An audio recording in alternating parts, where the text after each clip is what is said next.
Dimitri asks, how do you celebrate victories?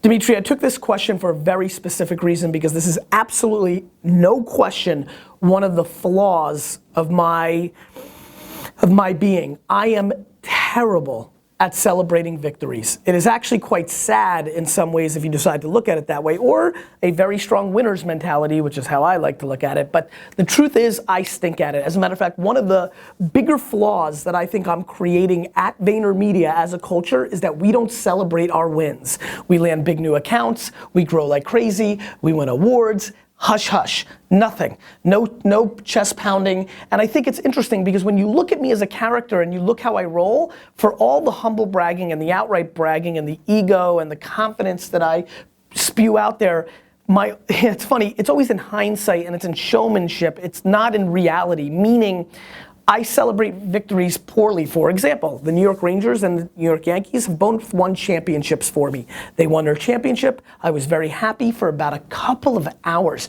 No parades, no next day taking off and like soaking it in. I won and I moved on and I stopped caring.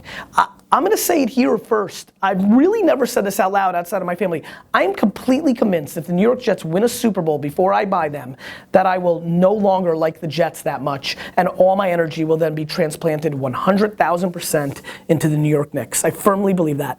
I just completely believe that. And so I love the climb. I celebrate victories in a very soft, non-appropriate way. I'm really disappointed in the way that I celebrate victories. It's something that I want to work on because smelling the roses is an important part of growing and living, and it's just not something I'm good at.